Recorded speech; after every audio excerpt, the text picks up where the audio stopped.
கூடி வந்த யாவருக்கும் இயேசுவின் அன்பின் வாழ்த்துக்கள். ஹல்லேலூயா, ஆமென். எடுத்துக்கொள்வோம் எபேசியர் 5ஆம் அதிகாரம் அதனுடைய 16வது வசனம். எபேசியர் 5ஆம் அதிகாரம் அதனுடைய 16வது வசனம்.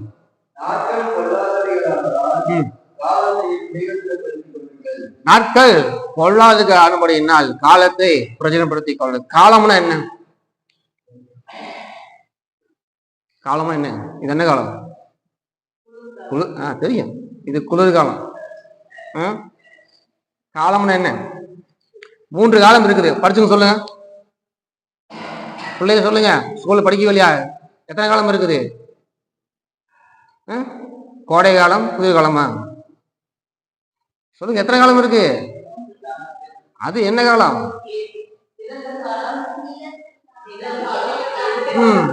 அப்போ காலம்னா 3 காலம் இருக்கிறது. இறந்து போன காலங்கள், நிகழ்காலங்கள், எதிர்காலங்கள். அப்போ இந்த இறந்து போன காலங்கள் முடிந்து விட்டதான காரியம், நிகழ்காலங்கள் நடந்து கொண்டிருக்கிற காரியம், எதிர்காலம் இனிமேல் நடக்க போகிறதான இந்த காரியம். இந்த இறந்து போன காலத்தை நம்மால் என்ன பண்ண முடியாது?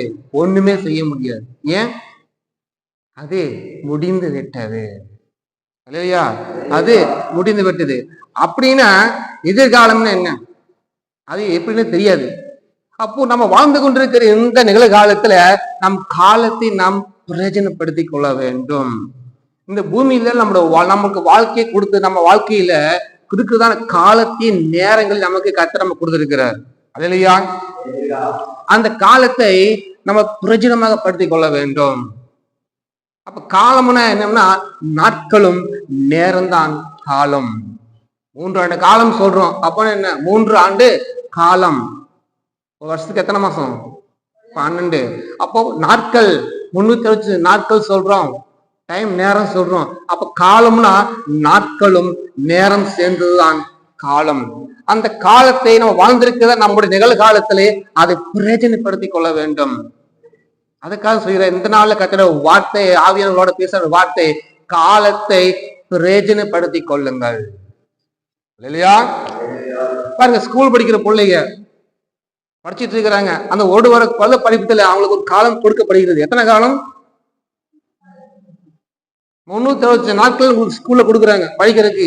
அதுல நீங்க என்ன பண்ணணும்? படிச்சு தேர்வு எழுதி வெற்றி பெற வேண்டும். அந்த கொடுத்திருக்கிற நாட்கள நேரங்கள்ல நீங்கள் படிக்காமல் ஊர் சுத்திட்டு, டிராமா ஆடிட்டு, ரீல் பண்ணிட்டு சுத்திக்கிட்டு இருந்தீங்கன்னா, அந்த நாட்கள் நீங்க பிரயோஜனப்படுத்த இருந்தீங்கன்னா தேர்வுல என்ன பண்ணுவீங்க? மொட்டைதான் வாங்கணும். அந்த காலத்தை நீங்க பிரயோஜனப்படுத்தி கொண்டா மட்டும்தான் வெற்றி பெற முடியும். இந்த நிகழ்காலத்தை வாழ்ந்திருக்க வாழ்க்கையில எல்லா காரியங்களும் ஒரு காலம் நேரம் இருக்கிறது. படிக்கிறது, வேலை செய்யறது. வேலை செய்யும் தூங்கிட்டு இருக்க முடியுமா? தூங்கணும் என்ன ஆகும்? வீணா போயிடும். படிக்கிற காலத்துல படிக்க வேண்டும். படிக்க வேண்டிய காலத்துல படிக்க முடிக்காம வயசான காலத்துல போய் நான் படிக்க முடியுமா? எந்த வேலையுமே செய்ய முடியாது. அதனுக்குன்னு ஒரு காலம் இருக்கிறது. இப்ப சிங்கள பார்க்கிறோம், அதற்கு ஒரு காலம் இருக்குது. நம்ம நிகழ்காலத்துல ஒரு காலம் நமக்கு கொடுக்கப்பட்டிருக்கிறது. அது நாட்களும் நேரமா இருக்கிறது. ஒரு நாளைக்கு எத்தனை மணி நேரம்? 24 மணி நேரம். அது நம்ம தூங்குறது 12 மணி நேரம் தூங்குறோம். மீதி இருக்கிறது 10 மணி நேரம் வேலை செய்யறான். இந்த 2 மணி நேரத்துல மற்ற காரியம் பாய்க்கிறான். கத்துல கொடுக்க வேண்டிய கால நேரம் 5 நிமிஷம் தான். அது கூட கிடையாது. செல்லு எந்திரிச்சு எடுத்து பார்த்து போயிடுவாங்க. அப்புறம் நம்ம கொடுக்கப்பட்ட ஒரு நாளைக்கு 29 மணி நேரத்துல நம்ம என்ன அந்த நேரத்தை காலத்தை நம்ம என்ன பண்றோம்? புரிஞ்சமா பயன்படுத்துறோமா? அது யாருக்காக பயன்படுத்துறோம்? கர்த்தருக்காக பயன்படுத்துறோமா? நமக்காக பயன்படுத்துறோமா? கொடுத்திருக்கிற காலத்தை நேரத்தை நம்ம கொடுத்திருக்கிறார்.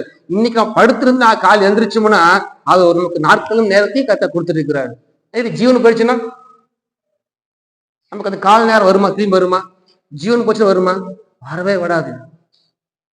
ஒரு சொல்றான், நான் என்னுடைய களஞ்சியத்தை இடிச்சு பெருசாக்கி என் வானாலெல்லாம் பிசித்து குடிச்சு நல்லா இது பண்ணுங்கிறான். ஆண்டவர் சொல்றாரு, மதியட்டவனே, இன்று உனக்கு ஜீவன் போச்சுன்னா உன்னுடைய சொத்து பத்து வீட்டுல யாருக்கு போவோம்? பாருங்க, அவன் பாருங்க என்ன பண்றான்னு. நிகழ்காலத்துல இந்த காலத்தை வீணா செலவு பண்றான். கர்த்தர் சொல்லுகிறார், இங்க நிகழ்கின்ற காலத்தை நீங்கள் பிரயோஜனப்படுத்திக் கொள்ளுங்கள். ஏன் காலத்தை பிரயோஜனப்படுத்தினா? நாட்கள் பொல்லாதவைகளாய் இருக்கிறது. நாட்கள் பொல்லாததாக இருக்கிறது. யுத்தம், பஞ்சம், பட்டினி, கொள்ளை நோய், ஏற்பட்ட பூமியில பிரச்சனை, யுத்தம், சண்டை, ஜனத்துக்கு விரோதமா சண்டை. இப்படிப்பட்ட கால நேரத்துல நாம எப்படிப்பட்ட காலத்தை நாம பிரயோஜனப்படுத்திக் கொள்ள வேண்டும் பாருங்க. காலத்தை பிரயோஜனப்படுத்திக் கொள்ளுங்க. ட்ரெயின் 12:30 மணினா 12:45 போனா ட்ரெயின் இருக்குமா? ட்ரெயின் கிடைக்குமா? 12:45 போனா ட்ரெயின் கிடைக்குமா? கால நேரத்தை பிரயோஜனப்படுத்திக் கொள்ளுங்க. 12:30 மணிக்கு ட்ரெயின்னா நம்மளால 11 மணிக்கு போய் உட்காந்துக்குவான் குழுல. பரவாயில்லைங்க, இடம் பிடிக்கணும், சண்டை போடணும், சீட்டு தூக்கி உள்ளதுக்கு போடணும், பேக் தூக்கி போடணும், இத்தனை நேரம் இருக்குது. 12 மணிக்கு போய் 12 மணிக்கு போனா சீட்டு கிடைக்காது, ஏற முடியாது, போட முடியாது. அந்த காலத்தை பிரயோஜனப்படுத்திக் கொள்ளுங்கள். அதுக்கெல்லாம் இன்னொன்னு காலத்தை நம்ம பிரயோஜனப்படுத்துவோம். பீச்சுக்கு போறதுக்கு, தண்ணி பிடிக்கிறதுக்குலாம் நேரத்துல கொண்டு போய் வச்சிருவோம் தண்ணி பிடிக்கிறதுக்குலாம். ஆனா ஆயத்துக்கு வர நேரங்காலம் மட்டும் கடைபிடிக்கவே மாட்டோம். 8 மணி 9 மணிக்கு போவோம், 8:30 மணிக்கு போவோம். அப்படி கர்த்தர் பார்க்கிறார், காலத்தை நீங்கள் பிரயோஜனப்படுத்திக் கொள்ளுங்கள். சின்ன சின்ன விஷயம் தான். இந்த சின்ன விஷயத்துல காலத்தை நீங்களை பிரயோஜனப்படுத்திக் கொள்கிறீர்களா என்று கர்த்தர் பார்ப்பார். இல்லையா? ஆமா. வருஷம் 364 நாள்ல நம்மளுக்கு ஒரு நாள் படிக்க மாட்டாங்க. கரெக்டா அந்த காலாண்ட படிச்ச நாளைக்கு தான் புக் எடுத்து படிப்பாங்க. காலம் பிரயோஜனப்படுத்தி அந்த ஒரு நாள்ல அப்படியே உங்களுக்கு என்ன ஏறு மண்டையில ஏறுமா? வருஷம் 364 நாள் படிச்சாலும் மண்டையில ஏற மாட்டேங்குது. அப்படியே எப்படி ஏறும்? காலத்தை பிரயோஜனப்படுத்திக் கொள்ளுங்கள். காலம் போச்சுன்னா திரும்பி கிடைக்காது. போன சண்டே இந்த வாரம் கிடைக்குமா? போன வாரம் இந்த சண்டே இந்த வாரம் கிடைக்குமா? கிடைக்காது. நேற்றுக்கு நாலு நாள் கிடைக்குமா? கிடைக்காது. காலம் போச்சுன்னா ஒவ்வொரு நிமிடம் நமக்கு பொன்னான நேரம், பொன்னான நிமிடம். காலத்தை பிரயோஜனப்படுத்திக் கொள்ளுங்கள். அல்லேலூயா. வேதத்திலே காலத்தை பிரயோஜனப்படுத்தி கொண்டவர்களை பற்றி நாள் பார்க்கலாம். காலத்தை பிரயோஜனப்படுத்தி வெற்றி பெற்றவர்கள், காலத்தை பிரயோஜனப்படுத்தாமல் இருந்த அவளுக்கு என்ன நேர்ந்து என்று இந்த நாளில் கர்த்தர் உங்களோட பேசுவாராக. அல்லேலூயா. ஆம். இன்றான கர்த்தரோட வார்த்தை, காலத்தை நீங்கள் பிரயோஜனப்படுத்திக் கொள்ளுங்கள். அதாவது இயேசு கிறிஸ்து அவர் கொடுத்து வந்த காலத்தின் நேரத்தையும் அவர் கரெக்டாக பிரயோஜனப்படுத்திக் கொண்டார். அல்லேலூயா. அவர் கொடுத்த நாட்களையும் நேரத்தையும் அவர் பிரயோஜனப்படுத்தினார். என்ன பிரயோஜனப்படுத்தினார்? கரெக்டாக 30 வயதிலே அவர் ஞானஸ்தானம் எடுத்தார். 33 வருஷத்தை ஊழியத்தை செய்து முடித்தார். 3 வருஷம் ஊழியம் செய்தார். ஆமா, அவள் சிலுவையில எல்லா காரியம் செய்து முடித்தார். அதன் காரியத்தை நேர்த்தே செய்து முடிச்சார். ஒரு நிமிடம் கூட அவர் வீணா பண்ணவேல. ஒரு நிமிஷம் இருந்ததுன்னா அவர் ஜெபிக்க போகிறார். ஒரு நிமிஷம் இருந்தா பிதாவிடத்துல கேட்டு அற்புதங்களை செய்கிறார். அவர் 24 மணி நேரம் கரெக்டா கடைபிடித்து பிரயோஜனப்படுத்தினார். ஒரு நிமிடம் கூட, ஒரு நாளைக்கு கூட அவர் வீணா பண்ணவேல. அவர் ஒரு நிமிஷத்துக்கு கூட சிந்தனை, இதாவே அடுத்து என்ன செய்யணும் என்று அந்த சிந்தனையில இருந்தார். ஒரு நிமிஷம் கூட வீண் பண்ணல, ஒரு செகண்ட் கூட. நம்ம எத்தனை நம்ம வாழ்க்கையை எத்தனை நாட்கள் நம்ம வீணா செலவு பண்ணி இருப்போம். கண்டது கடை யோசிச்சு வீணா யோசிச்சு அடுத்தவங்க திட்டி எடுத்து பிடிச்சி இப்படிப்பட்ட காரியங்களை எப்ப பூசிக்கலாம், எப்ப திங்கலாம், இதுதான் யோசிக்கணுமே தவிர கொடுத்திருக்க நாட்களையும் நேரத்தில் நம்ம பிரயோஜனப்படுத்தணுமா? பிரயோஜனப்படுத்தணும்னா எங்கேயோ போயிருப்போம். பிரயோஜனப்படுத்தல. அதான் கர்த்தர் சொல்லுகிறார், நாட்களின் காலத்தை நீங்கள் பிரயோஜனப்படுத்துங்கள். அல்லேலூயா. பாருங்க, இயேசு கிறிஸ்து பாருங்க, அவருக்கு இல்லாத போராட்டமா, பிரச்சனையா? உங்களுக்கு என்ன பாஸ்டர் நீங்க சொல்லிட்டு போயிடுவீங்க, எங்களுக்கு இருக்கிற பிரச்சனை எங்களுக்கு தான் தெரியும். எதிர்ச்சி என்ன, இந்த ரெண்டைகளையும் மேய்க்கிறதுக்குள்ள, குளிக்கிறதுக்குள்ள, ஓட்டுறதுக்குள்ள, ஸ்கூலுக்கு அனுப்புறதுக்குள்ள எவ்வளோ பிரச்சனை. அதுக்கப்புறம் சாப்பாடு எல்லாத்தையும் செஞ்சு முடிச்சு நாங்க ஏதாவது சாப்பிடணும், பேசணும், எல்லாம் பண்ணணுமே. இந்த நேரத்துல எந்த காலத்தை பிரச்சனைப்படுத்த முடியும்? இயேசு கிறிஸ்துக்கு இந்த மாதிரி பிரச்சனை எல்லாம் கிடையாது. அவளுக்கு போராட்டம் தான், பிரச்சனை தான். ஊழியம் செய்யக்கூடாது பிரச்சனை, அவர் ஜீவனுக்கு பிரச்சனை, வாழ்வுக்கு இடம் இல்லை, சரியான பிரச்சனை, போராட்ட மத்தியில அவர் காலத்தின் நேரத்தையும் கரெக்டா பிரச்சனைப்படுத்தினார். அதுலயா அவளுக்கு ஒரு துன்பம் பாடுகள் நமக்குலாம் ஒரு கடுகளோட கிடையாது. எத்தனை நிந்தையான பேச்சுகள், செய்யாத காரியத்துக்கு குற்றம், அதுல குற்றம், இதுல குற்றம், என்ன செஞ்சாலும் அவரை குற்றப்படுத்தினாங்க. நம்ம என்ன பண்ணி இருப்போம், அது எப்படி நான் செய்யல சொல்லலாம், நீ பாரு நாளைக்கு நானா ஒன்னா அவளை பார்த்தலாம் மறைஞ்சுக்கிட்டு போயிடுவோம். அவர் பாருங்க வாயே திறக்கல. பாருங்க இப்படிப்பட்ட காரியத்தை அவர் அந்த பட்ட கால நேரத்திலேயே அந்த காலத்தை அவர் பிரயோஜனப்படுத்தினார். அல்லேலூயா. லூக்கா 23ஆம் அதிகாரம் அதனுடைய 35வது வசனம். லூக்கா 23ஆம் அதிகாரம் அதனுடைய 35வது வசனம். ஜனங்கள் என்று பார்த்து கொண்டிருந்தார்கள்.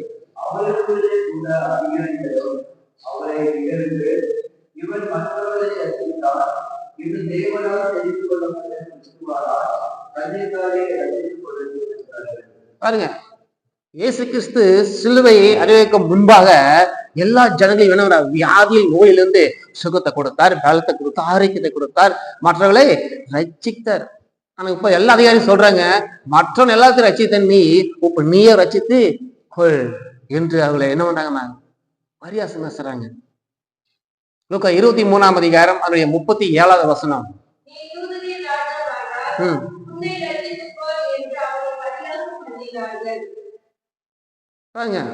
யூத ராஜா சொல்லிட்டு இருக்கிற, அப்ப நீ என்ன ஒண்ணு ரட்சித்துக்கொள் என்று பரியாசம் பண்ணுகிறார்கள். 23ஆம் அதிகாரம் 39வது வசனம்.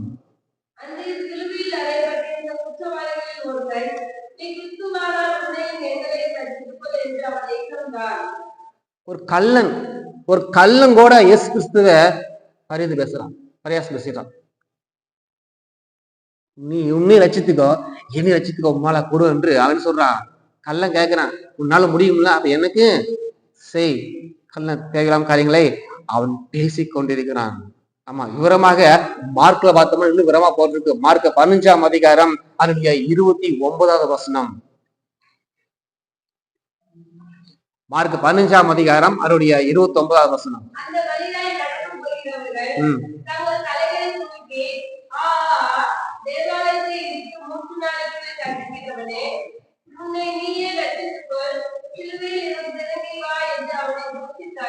பாருங்க, சிலுவையில இயேசு கிறிஸ்து அரைஞ்ச உடனே நீங்க பாருங்க, அவங்க ரோட்ல போறவங்க செய்து வரவங்க எல்லாம் கத்தல இன்னும் இயேசு கிறிஸ்து பாக்குறாங்க.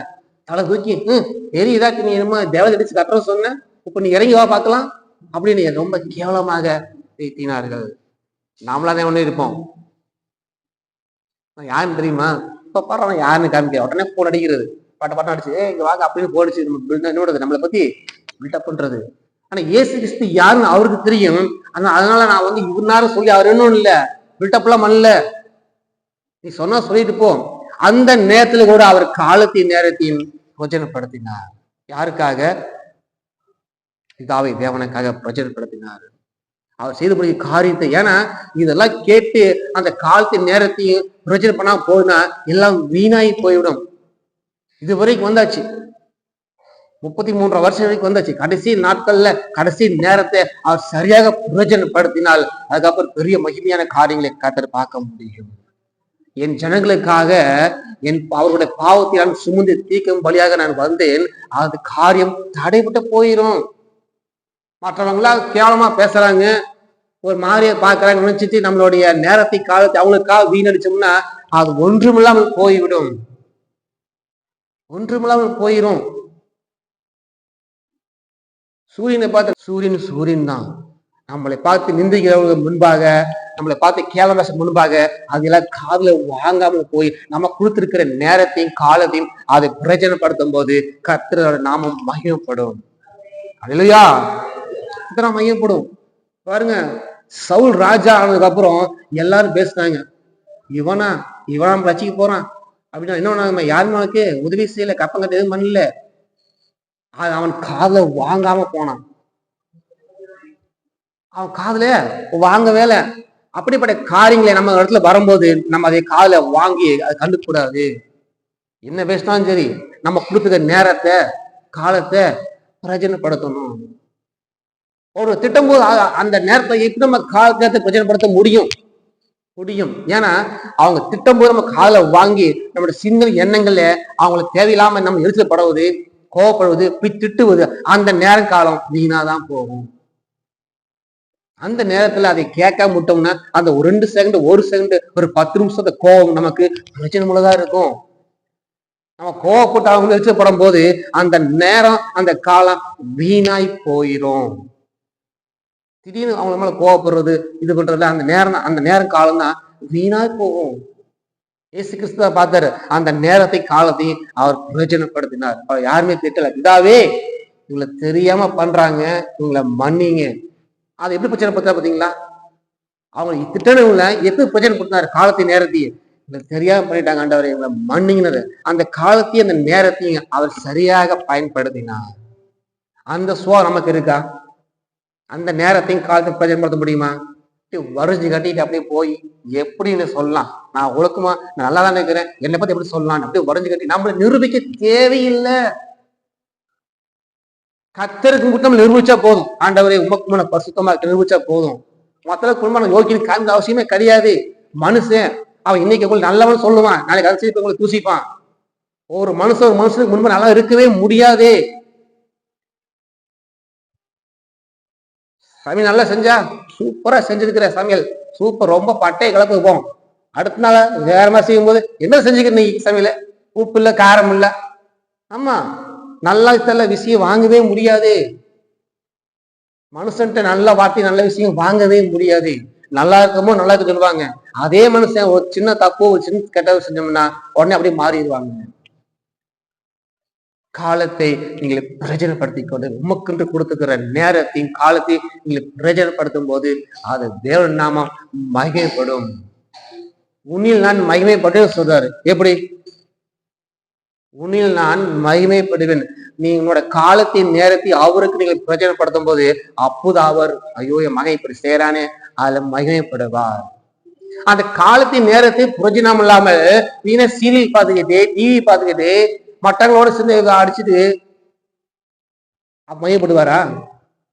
என்னோட நேரத்தை இப்படி திடுறானே, இவன் இந்த நேரத்துல நான் ஜீவனை கொடுத்துருக்கிறேன். அந்த நேரத்துல அந்த ஜீவனை கொடுத்த நேரத்தை காலத்தை வீணா பண்றான், வீணா செலவழிக்கிறான். கர்த்தர் துக்கப்படுவார். கர்த்தர் துக்கப்படுவார். நேரத்துல பார்த்து கரெக்டா காலத்தையும் நேரத்தையும் பிரயோஜனப்படுத்துற ஒருவர் யாருன்னா இயேசு கிறிஸ்து மாத்திரம்தான். அல்லேலூயா. அவர் யாருமே இல்லை. எல்லாமே காலத்தை கொஞ்ச நேரம் தவறாக பயன்படுத்தினார். ஆனால் இயேசு கிறிஸ்து மாத்திரம்தான் கரெக்டாக அவர் கொடுத்த நேரத்தையும் காலத்தையும் பிரயோஜனப்படுத்தினார். அல்லேலூயா. எத்தனை திட்டிக்கிறாங்க சிலுவையில அவரை, நீ எல்லாம் ஒரு ஆளு என்னமோ அதிசயம் அற்புதம் பண்ண உடனே சிலுவை அடிச்சிட்டாங்களா, நீங்க இறங்கி வா, இப்படி பேசுறாங்க. அதெல்லாம் கேட்டுட்டு கர்த்தர் எதுவுமே சொல்லாம அவர் கொடுத்த காலத்தின் நேரத்தை பிரயோஜனப்படுத்தி நமக்காக அவர் ஜீவ பலியானார். அல்லேலூயா. அவங்களை போக்கும் பலியானார். ஆமீன்.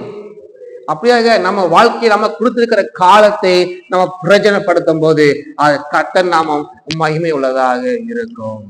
அல்லேலூயா. அடுத்தது வேதத்துல பார்த்தோம்னா காலத்தை பிரயோஜனப்படுத்தாத ஒரு ஆள் எடுத்துருக்கிறோம். யாருன்னு பார்த்தா சவுல் ராஜா. இல்லையா? சவுல் ராஜா. இந்த சவுல் கழுதி தேடி போனவன் கர்த்தர் அவனை ராஜாவாக தெரிந்து கொண்டார். இல்லையா? எடுத்தோ ராஜாவாக ஏதோ விஷயத்தான் போன, ஒரு கழுதி தேடி போன, கழுதி தேடி போனவனுக்கு கர்த்தர் அவனை ராஜாவாக தெரிந்து கொண்டார். இல்லையா? ராஜாவாக தெரிந்து கொண்டார். திரும்ப கர்த்தர் தீர்க்கதரிசியாகிய சாமுவேல் நோக்கி, நான் உனக்கு என்ன பண்ணேன், ராஜாவாக அபிஷேகம் பண்ண, கர்த்தரோட வார்த்தை நீ கேளு என்று சாமுவேல் சொன்னார். 1 சாமுவேல் 15ஆம் அதிகாரம் அதனுடைய 2-3 வசனம்.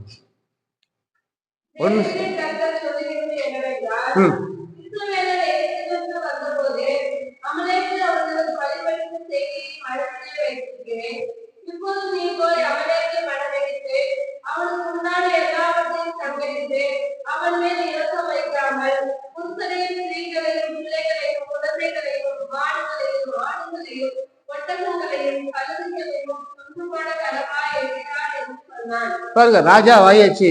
ராஜா அவனுக்கு அப்புறம் கர்த்தர் சொல்லிப்பட்ட காரியங்களே கர்த்தர் அவனுக்கு கொடுத்து இதெல்லாம் நீ செய், எல்லாவற்றையும் நீ கொன்று போட கடவாய். என்ன நம்ம ராஜா தானே சவுல், அப்படியே பாக்குற அப்படியே புது ராஜா தானே, அப்படியே என்ன ராஜாவை காமிக்கணும், அவர் பலசாலி காமிக்கணும் அப்படியே எல்லாம் லக்கம் பார்த்து 2,16,000 ஆட்களை என்ன தயார் பண்ணி ரெடி பண்ணி இருக்கிறான். சரியான பில்டப் பண்றான். ட்ரைனிங் அப்படி இப்படி நம்ம போனோம்னே அவங்கள அட்டாக் பண்ணணும், அவனை கொன்றணும் எல்லாம்ன்றான். சரி பில்டப் பண்றான் ராஜா ஜனங்களுக்கு முன்பாக. எல்லா ஜனங்களும் சொன்னாங்க, அப்பா ராஜா இப்படி போட்டா பராக்கிரமம் சொல்லியா, நல்ல ட்ரைனிங் கொடுக்குறான், நல்ல ஃபோர்ஸ் ஆக்குற, அப்படியே நல்ல வைத்தியமா இருக்கிறான், பரவாயில்லையும் சொல்லி ஜனங்கள் எல்லாரும் தயாரான ஆனார்கள். அல்லேலூயா. அமெரிக்க ராஜாவை பிளான் பண்ணி பிடிக்கும் போது எல்லாவற்றையும் கரெக்டா அவன் செஞ்சான். எல்லாவற்றையும் அவன் கரெக்டா செஞ்சான். ஆனா முக்கியமானது அவன் செய்யவில்லை. 1 சாமுவேல் 15ஆம் அதிகாரம் அதனுடைய 8, 9. அமலேக்கியரின் ராஜாவாகிய ஆகாசின் உயிரோடே பிடித்தான். ஜனங்கள் யாவரையும் மற்றே கற்பினாலே சங்காரம் பண்ணினான். சவுலும் ஜனங்களும் ஆகாசையும் ஆடுமாடுகளின் முதல்தரம் ஆடுகைகளையும் இரண்டாம் ஆடுகைகளையும் ஆட்டுக்குட்டிகளையும் நலமான எல்லாவற்றையும் பறித்து போட மனசில்லாமல் தப்பம் வைத்து அற்பமானவைகளும் உதவாதவைகளுமான சகல வஸ்துக்களை முற்றிலும் அழித்து போட்டான். பாருங்க, நல்ல பெஸ்ட் ஆடு நல்ல கொழு இருக்குது. நோஞ்சாங்களே என்ன பண்ணா கத்த சொன்ன மாதிரி கொண்டுட்டான். ஆனா பெஸ்ட் நல்ல பலன் உள்ளது, நல்ல கொழு இருக்கு, ஆட்டுக்குட்டி ஆடு மாடு எல்லாத்தையும் என்ன உயிரோட வச்சான். எல்லாத்தையோட வச்சுட்டான். நோஞ்சா போனது வந்து போனதுல ஆகாத அந்த அதெல்லாம் போட்டு தச்சுட்டான், தீக்கு வச்சுட்டான். எல்லா மனுஷரையும் கொண்டுட்டான். ராஜாவே ஆகாத இரவுன்னா இதோட வச்சுட்டான். பாருங்க, அப்ப ஃபர்ஸ்ட் செஞ்ச முதல் தப்பு என்னன்னா எல்லாவற்றையும் அவன் அழித்து விட்டு ராஜா முக்கியமா அவன் மேல் இரக்கம் காட்டவனான்னு சொன்ன கர்த்தர் அவன் இரக்கம் காட்டினான்.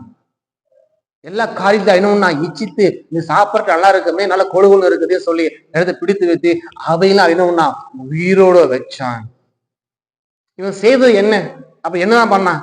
எல்லாவற்றையும் உயிரோட வச்சான். சவுல் கொடுத்திருக்கிற காலத்தையும் நேரத்தையும் அவன் வீணாய் அவன் செலவு செஞ்சான். கர்த்தர் அவனுக்கு என்ன கட்டளையிட்டார்? படிங்க, 3ஆம் வசனம் படிங்க. இப்போது நீ போய் அமலேக்கின் மனதைத்து அவனுக்கு உண்டான எல்லாவற்றையும் சங்கரித்து அவன் மேல் இரக்கம் வைக்காமல் அவன் மேல் இரக்கம் வைக்காமல் புருஷரையும் ஸ்திரீகளையும் பிள்ளைகளையும் குழந்தைகளையும் ஆடுகளையும் ஒட்டகங்களையும் கழுதைகளையும் பாருங்க கொன்றுவிட கடவாய். குழந்தைகள் கூட இரக்கம் காட்டாது சொன்ன கர்த்தர் என்ன பண்ணா அவன் என்ன எதுவுமே பண்ணல. ஆகாப் உயிரோட வச்சுட்டான். நல்ல கொழுத்த கன்று ஆடு மாடு ஆட்டு குட்டி எல்லாத்தையும் என்னன்னா உயிரோட வச்சுட்டான். கர்த்தர் கொடுத்த வார்த்தை அவன் பிரயோஜனப்படுத்தல. அவன் ராஜாவா இருக்கிற காலத்தையும் நேரத்தையும் அவன் பிரயோஜனப்படுத்தல. பாருங்க, இப்ப நடந்துக்கு என்ன காலம்? நிகழ்காலத்துல இருக்கிற நடக்க வேண்டிய அவன் கால நேரத்தை அவன் சரியாக பிரயோஜனப்படுத்தாதனால அவனுடைய நிகழ்காலம் இப்போது இறந்த காலமாக மாறிவிட்டது. அடுத்த லெவலுக்கு போக முடியல. அவனை செஞ்சிருந்தான்னா நிகழ்காலமா இருக்கிற காரியத்தை அவனுக்கு எதிர்காலமாக வர்றதுக்கு வாய்ப்பு இருந்திருக்கும். அடுத்த லெவல்ல அவன் போயிருக்க ஒரு வாய்ப்பு இருந்திருக்கும். ஆனா நிகழ்காலத்தை சரியாக பயன்படுத்தாதனால அந்த நிகழ்காலம் அவனுக்கு இறந்த காலமாக மாறிவிட்டது. அவனுக்கு இறந்த காலமாக மாறிவிட்டது. 1 சாமுவேல் 15ஆம் அதிகாரம் அதனுடைய 11வது வசனம்.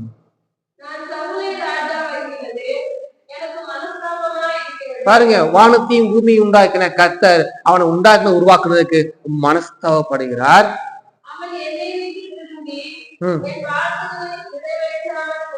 பாருங்க, கர்த்தரோட வார்த்தையை அவன் நிறைவேற்றாம போயிட்டான். அந்த வார்த்தை நிறைவேற்றதுக்கு ஒரு காலம் நேரம் இருக்கிறது. அந்த நேரத்தையும் காலத்தையும் அவன் பிரயோஜனப்படுத்தவில்லை. பிரயோஜனப்படுத்த இல்ல. இதைதான் இயேசு கிறிஸ்து அங்கே சிலுவையில செய்து முடித்தார். சாத்தான் தொலையை நசுக்கினார். நம்முடைய எல்லா மனுஷனுடைய பாவங்களையும் அவர் சுமந்தார். இங்க எப்படி அவன் இறக்க வச்சு எல்லாத்தையும் ஆடு மகளை மீட்டது போல அங்க இயேசு கிறிஸ்து சொன்ன வார்த்தையில் அப்படியே அவர்ல வரல. அந்த நேரத்துல அவர் சிலுவையில காலத்தையும் நேரத்தையும் சரியாக பிரயோஜனப்படுத்தினார். ஆனா இங்க சவுல் கர்த்தருடைய வார்த்தையை மீறி அவன் பயன்படுத்தவில்லை, நாட்களை பிரயோஜனப்படுத்தல. கர்த்தரே மனஸ்தாபப்படுறார். என் வார்த்தையிலே அவன் நிறைவேற்றாமல் போனான். பாருங்க, அவன் வார்த்தைகளை நிறைவேற்றாமல் போன கர்த்தர் துக்கப்படுகிறார். இல்லையா? இப்ப சொல்லுங்க, உங்களுக்கு கொடுக்கப்பட்ட இந்த நிகழ்காலத்துல இந்த வாழ்க்கையில உங்களுக்கு இந்த காலத்தை நேரத்தை கொடுத்த கர்த்தருக்கு நீ யாருக்காக நீங்க பிரயோஜனப்படுத்துகிறீர்கள்?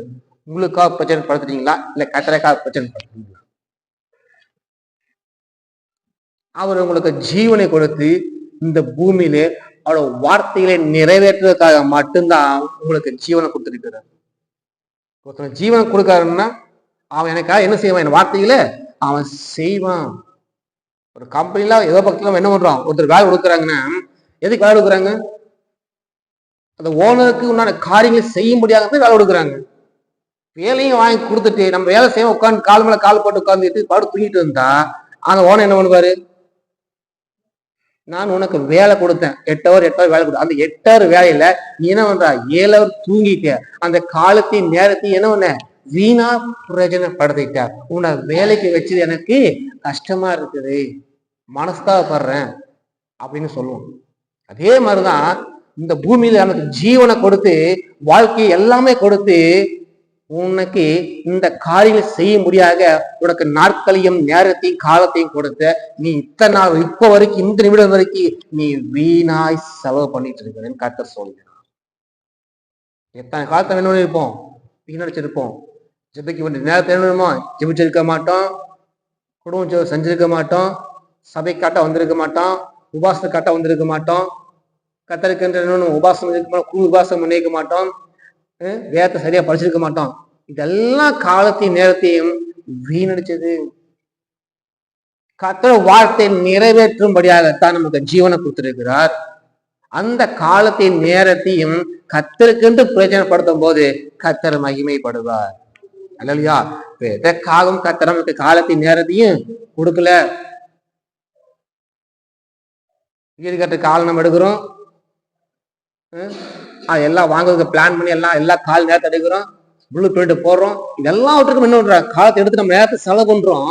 ஆனா கர்த்தருக்கென்று காலத்தை நேரத்தையும் நம்ம டைம் டேபிள் போட்டுருக்கிறோமா? இந்த டைம் ஜெபம் பண்ணணும், இந்த டைம் போகணும், முடிஞ்ச இந்த 8 மணி தெரிஞ்சப்போம் அப்படின்னு சொல்லி எனக்கு டைம் டேபிள் போட்டு நம்ம பண்ணிக்கிறோமா? காலம் டைம் 8 மணி 10 மணி மதியம் 1 மணி சாயந்தரம் 6 மணி சொல்லி டைம் எடுத்துக்கிறோமா? இல்ல. ஆனா நம்மளுடைய வாழ்க்கைய காரியங்களை கரெக்டா பிளான் பண்ணுவான். இத்தனை மணிக்கு செய்யணும், 8:30 மணிக்கு உள்ள போய் பஞ்ச் வைக்கணும், 9 மணிக்கு ஸ்கூலு வேலைக்கு முன்னாடியே போயிடணும். ஒண்ணும் இல்ல, ஸ்கூல்ல பிள்ளைகள் அந்த பிரேயர் டைமுக்கு முன்னாடி போனா மட்டும்தான் கதவு என்ன ஓப்பனா இருக்கும். 2ஆம் பில் அடிக்கும் போது ஸ்கூல் கேட் பூட்டிடுவாங்க. எத்தனை குழந்தை பேரண்ட்ஸ் சொல்லியிருக்காங்க தெரியுமா? பாத்துறீங்களா? பிரேயர் பண்ணிட்டு உள்ள போவாங்களா? முடியாதுல்ல, வெளியே நிற்கணும். நான் எடுக்கிறேன் ஸ்கூல் கஷ்டு 5 ரூபா ஃபைன் கட்ட உள்ள போகணும். உப்பும் இருக்கு. பேரண்ட்ஸ் பிள்ளைகளுக்கு வெளியே படிச்சிருவாங்க. வேலை முடிச்சதுக்கு அப்புறம் அவங்க போய் ஆபீஸ்ல போய் 30-40 ரூபா ஃபைன் கட்டு உள்ள போவாங்க. காரணம் என்ன? 9:30 மணிக்கு உள்ள வரும், 9:30 மணிக்கு உள்ள போயிடணும். ஒரு நிமிஷம் ஆனாலும் கூட்டிடுவாங்க. காலத்தை நேரத்தையும் சரியாக நம்ம பயன்படுத்த வேண்டும். இது ஆவிக்குரிய வாழ்க்கையும் இல்ல, வாழ்க்கை நம்ம அன்றாட வாழ்க்கையிலையும் காலத்தை நேரத்தையும் சரியாக பயன்படுத்த வேண்டும். எங்க போனாலும் கால நேரத்தை பயன்படுத்த வேண்டும். அப்படி கால நேரத்தை நம்ம பிரயோஜனப்படுத்தாமல் போனால் நமக்கு வாழ்க்கையில தோல்விகள் வரும். நிகழ்காலத்துல நமக்கு தோல்விகள் வரும். காலத்தை நேரத்தை நம்ம கரெக்டாக பிரயோஜனப்படுத்திக் கொள்ள வேண்டும். இல்லையா? ஆமீன். அப்ப கிறிஸ்துவாகிய நமக்கு கர்த்தர் நமக்கு காலத்தை கொடுத்திருக்கிறார். நம்முடைய காலம் நம்ம ஞானஸ்தானம் கர்த்தரை அறிந்து கொண்டு இயேசு கிறிஸ்துவை அறிந்து கொண்டு அவர் ஏற்றுக்கொண்டு ஞானஸ்தானம் எப்ப நம்ம எடுத்தோமோ அப்பவே இருக்க நிகழ்காலம் இறந்த காலமாக மாறிவிட்டது. சொல்ற காலத்தை புரிஞ்சுக்குங்க.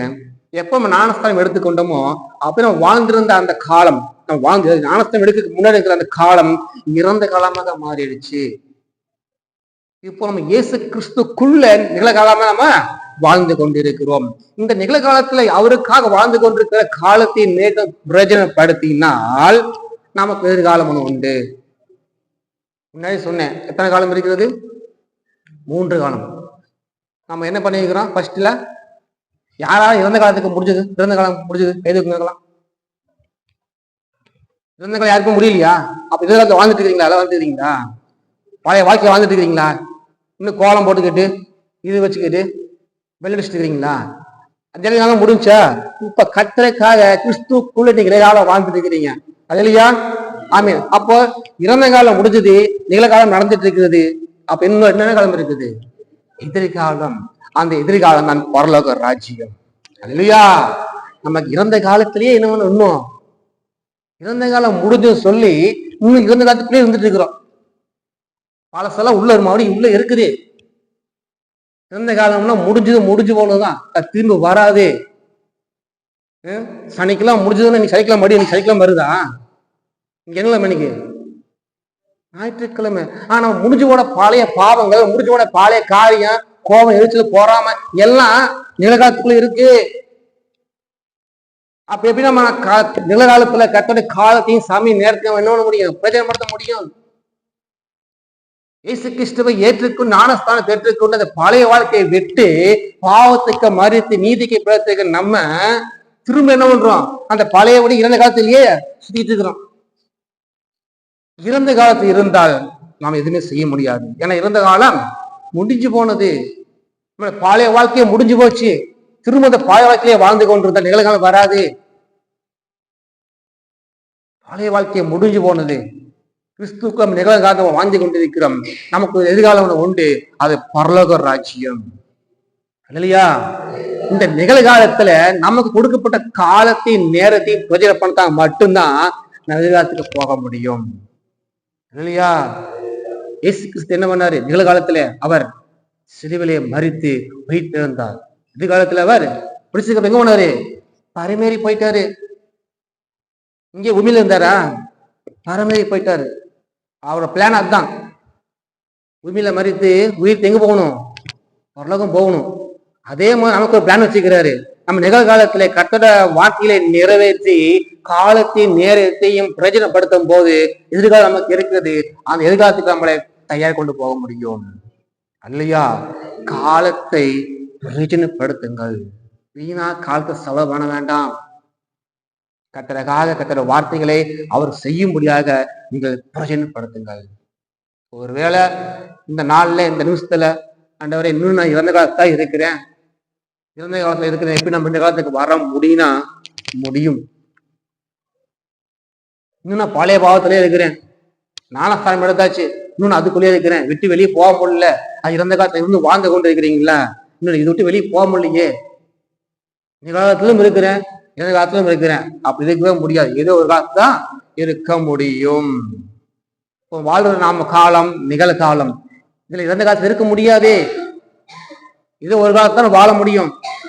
அப்படி இறந்த காலத்துல வாழ்ந்து கொண்டிருக்கிறீங்களா? கர்த்தர் அதை மாற்ற வல்லவராய் இருக்கிறார். இல்லையா? அவர் காலங்களையும் சமயங்களையும் மாற்றுகிறவர். மரித்த லாசரை எழுப்பினவர். உங்களால முடியலையா? கர்த்தர் இறந்த காலத்தை நிகழ்காலமாக மாற்ற முடியும். மரித்த லாசர் அவர் மரிச்சு போயிட்டான். என்னாச்சு? இறந்த காலம். லாசருவே வெளியே வா என்று அவர் கூப்பிடும் போது அந்த ஜீவன் திரும்ப வந்தது. அவர் வார்த்தையினாலே ஜீவன் திரும்ப வந்தது. கர்த்தரோட வார்த்தையினாலே நமக்கு ஜீவன் மீண்டும் வரும். இறந்த காலம் நிகழ்காலமாக மாறும். இந்த நிகழ்காலத்திலே கர்த்தரோட வார்த்தையை நம்ம கொடுத்திருக்க நேரத்தையும் காலத்தையும் பிரயோஜனப்படுத்தும் போது பரலோகம் எங்கும் எதிர்காலத்துக்கு நம்ம தகுதியாக நம்ம கொண்டு போக முடியும். இல்லையா? இப்படி யோசிச்சு பாருங்க. நம்ம கொடுக்குற நேர காலம் யாருக்கா நம்ம என்ன பண்றோம்? பிரயோஜனப்படுத்துறோம். காலத்தை பிரயோஜனப்படுத்துறதுன்னு சொன்ன வார்த்தையை நம்ம காலத்தை என்ன பண்றோம்? பிரயோஜனப்படுத்துறோம். ஆனா அந்த பிரயோஜனப்படுத்துற காலங்களை யாருக்காக பிரயோஜனப்படுத்துறோம்? அதுதான் இப்ப முக்கியம். நம்ம காலத்தை பிரயோஜனப்படுத்துறோம். ஆனா அந்த காலத்தின் யாருக்காக பிரயோஜனப்படுத்துறோம்? நம்ம உருவாக்கின கட்டறக்காக நம்ம பயன்படுத்துறோமா? இந்த நேரத்தையும் காலத்தையும் இல்லை நமக்காக பயன்படுத்துறோமா? அவருக்காக பயன்படுத்தும் போது எதிர்காலம் உண்டு. நமக்காக பயன்படுத்தும் போது நிகழ்காலத்திலிருந்து மீண்டும் இறந்த காலத்துக்கு போயிடுவோம். இப்போ நான் நடுவில் இருக்கிறோம். எதிர்காலமா இறந்த காலமா? நீதான் முடிவு பண்ணணும். எதிர்காலம் வாங்கிய பலவாச்சி தகுதி பெறணும்னா அவரோட வார்த்தை நிறைவேற்றுறதுக்கு கொடுத்திருக்கிற நேர காலம் வீணாய் செலவு பண்ணாமல் அவருக்காக நீங்க பிரயோஜனப்படுத்துறீங்க. சுவிசேஷம் சொல்லுங்க. நேரத்தை காலத்தை வீணா செலவு பண்ணாம வருகை தகுதிப்படுங்க, ஆயத்தப்படுங்க. அதெல்லாம் கார நேரம்.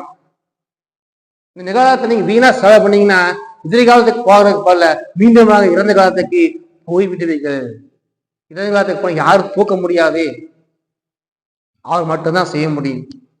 அவர் காலங்களையும் சமைகளையும் மாற்றுகிறவர். எப்படிப்பட்ட சூழ்நிலை இருந்தாலும் கர்த்தர் அதை மாற்ற வல்லவராக இருக்கிறார். ஒருவேளை உங்களுடைய இருதயம் இப்படி மறுச்சு போயிருக்கிற சூழல் இருக்கும்போது, லாஸ்டா எப்படி கடையில வச்சிருக்கிறாங்களோ அப்படிங்கிற நேரத்தில் இருக்கும்போது கர்த்தர் சொல்கிறார், காலத்தையும் சமயம் மாற்றுகிற தேவன். அந்த இறந்த காலத்தை கர்த்தர் நிகழ்காலமா மாற்ற முடியும். இந்த நாளை கூட நீங்கள் ஆலோசித்து பாருங்க.